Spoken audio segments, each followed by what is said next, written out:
I'm going to be ranking every single Spider-Man movie from worst to best, including Brand New Day. Keep in mind, this is just my opinion, my bias only, so just don't lose your minds down in the comments below. Coming in last is The Amazing Spider-Man 2. Andrew Garfield gives a great performance, and his chemistry with Gwen Stacy is fantastic. And this film has the best Spider-Man suit out of every single Spider-Man. But this movie is so overcrowded, and Electro isn't even that memorable. Harry turning into the Green Goblin, like, you guys remember that shit? That shit was ass. It tried to build a whole cinematic universe, but it just forgot to tell one great story. At number 10, I got Spider-Man Far From Home. Now, Jake Gyllenhaal being in the MCU is great.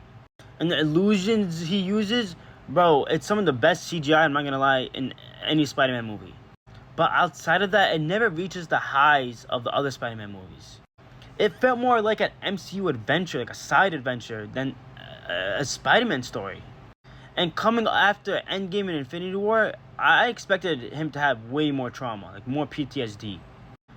Spider-Man fought in a war, died, and came back to life, and still like wanted to go on a school trip. Bro, what are you doing? That's not in character to me, honestly. Number 9 is The Amazing Spider-Man. Like, this movie is just like good. It's an okay movie. It's a solid movie. It does what it needed to do. While there are some memorable, like, emotional scenes with Gwen and Uncle Ben and all that stuff, it's not as memorable as the other ones. But what carries this movie to me, like, on its shoulders is the bridge scene. That scene is actually really good and shows Spider-Man who Spider-Man actually is and why we love Spider-Man. Number 8, I got Spider-Man 3. I feel like Spider-Man 3 has aged better, like, over the years. Like, yeah, sure, it's like one of the best memes of all time. But I give it credit where credit is due. Like, is it a messy film? Absolutely. There are way too many villains in this movie, and you could tell the studio forced them to put Venom in this shit. But Sandman's storyline is actually genuinely emotional, and I think if they stuck to that only, it would have been a very great film. The action is awesome, and this movie, every time you revisit, is always a great laugh. At number 7, I got Spider-Man Homecoming. I love that we finally get Peter Parker as a teenager, balancing school with being Spider-Man and being a superhero. And Michael Keaton as the Vulture is great, with some of the best plot twists ever in the MCU. At number 6, I got the original Spider-Man. This movie undoubtedly changed superhero movies forever. Tobey Maguire is instantly lovable. Willem Dafoe's performance as Green Goblin is such a standout. He's such a scene stealer. And every time I watch this movie, it reminds me why I love Spider-Man. Kicking off the top 5, I got Spider-Man Brand New Day. This is such a great fresh start for Tom Holland's Spider-Man, but it still respects the other movies as well. The action is great, the emotional beats land, and it reminds me, I think Tom Holland is going to be one of the best Spider-Mans.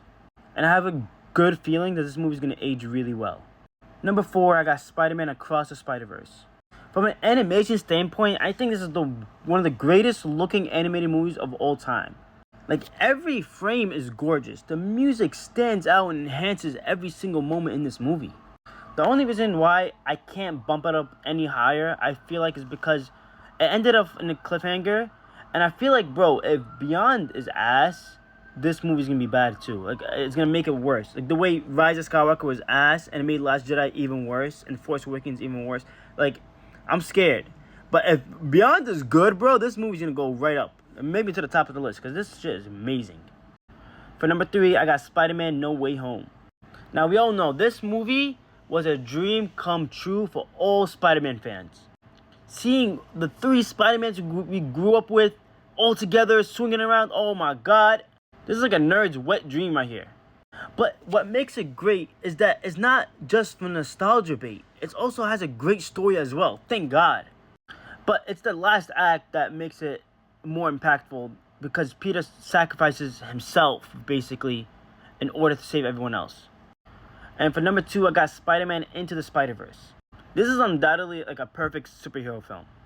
Like, this is definitely my top 10 superhero movies of all time. And that has to do with Miles Morales being a great character. And the stakes were very high from the beginning. Like, the animation industry changed when this movie came out. And what I love about this movie is the theme, that anyone can wear the mask. And for our number 1 spot is Spider-Man 2. Like, this is like the gold standard I want for a Spider-Man film. Peter Parker balancing work and MJ and Aunt May with Spider-Man. Like, he has a tough-ass life in this movie.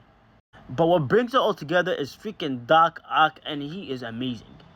He doesn't just give us one of the best action sequences in superhero movie, but in movie history. And emotionally speaking, I don't think any Spider-Man movie has topped this yet. That's my ranking for Spider-Man movies. Let me know down in the comments below what's your ranking of all the Spider-Man movies. And if you watch Brand New Day, let me know in the comments below how'd you think about it. Comment below, let me know.